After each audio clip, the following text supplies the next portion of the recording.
What was that? Well, let's go find out. We're sitting ducks here. Agreed. Move! In almost every way, Halo 5 Guardians is bigger than the excellent games that came before it. It has the strongest combat in the series, along with tons of fun weapons, levels, creative multiplayer modes, and new game-changing mobility. At the same time, Guardians repeats Halo 4's mistake of telling a story that relies too much on Halo's expanded fiction. Blue team, fall out. This hurts, but doesn't ruin the otherwise impressive co-op campaign. Na-da-dee! La-da-dee-do-do! La-da-da-da! Na-da-dee! Spartan, Jameson Locke, and Master Chief share the cover of Halo 5, but the uncharismatic Locke is the main character. The story pays a price for having us spend 80% of the time playing as someone who's just following orders. It feels like business, not fighting for a cause. And an overcomplicated plot didn't help. At least the new main enemy is less black and white in its motives than previous Halo villains. The story does a fine job of characterizing Locke's team of Osiris Spartans through believable background chatter, but Master Chief's blue team doesn't get enough screen time. If you read the books or bought a pricey special edition that includes the animated Fall of Reach series, you know they're Chief's lifelong friends. If not, blue team will often just feel like 3 extra guns watching your back. Halo 5's levels usually aren't massive, but they're so dense with hidden rooms, pathways, weapons, and vehicles that I didn't miss the breathing room. And since this is the first Halo game native to the Xbox One, there is outstanding detail in each of the great environments the story takes us to. This makes Halo 5's campaign ripe for replaying, and better suited for the 4-player online co-op it's clearly built for. You and your friends have room to spread out, grab different weapons, and get smart with your engagements. When playing solo, the new D-pad AI squad commands are simple but useful. Stand there, get in that vehicle, or shoot that enemy.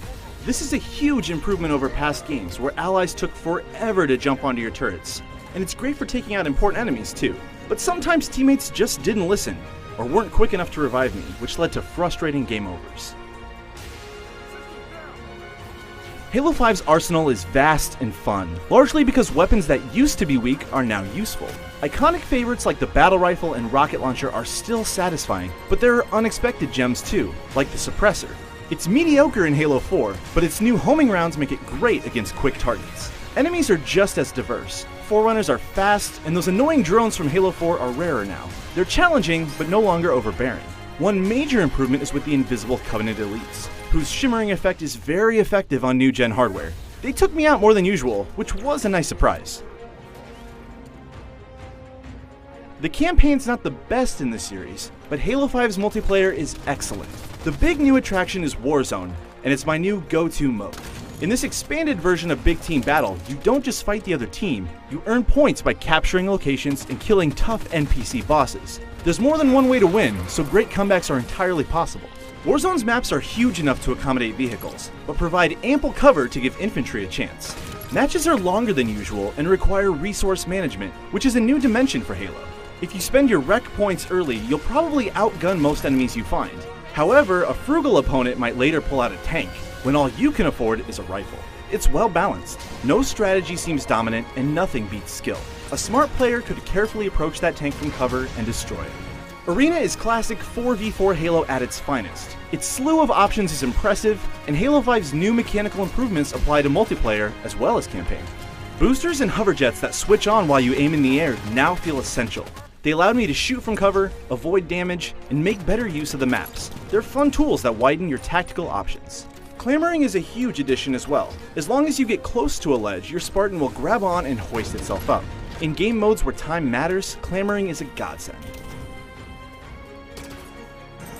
Halo has never felt as good to play as it does in Guardians. Great new guns and mobility skills give both campaign and multiplayer a modern touch, without sacrificing Halo's classic feel. The sometimes illogical story fails to make all its new Spartans interesting, but campaign is still fast, beautiful, and fun, especially with 4-player co-op. Guardians' fun maps and modes make its multiplayer the best since Halo 2, and the tactical new Warzone mode absolutely steals the show. For more on Halo 5 Guardians, stay tuned to IGN.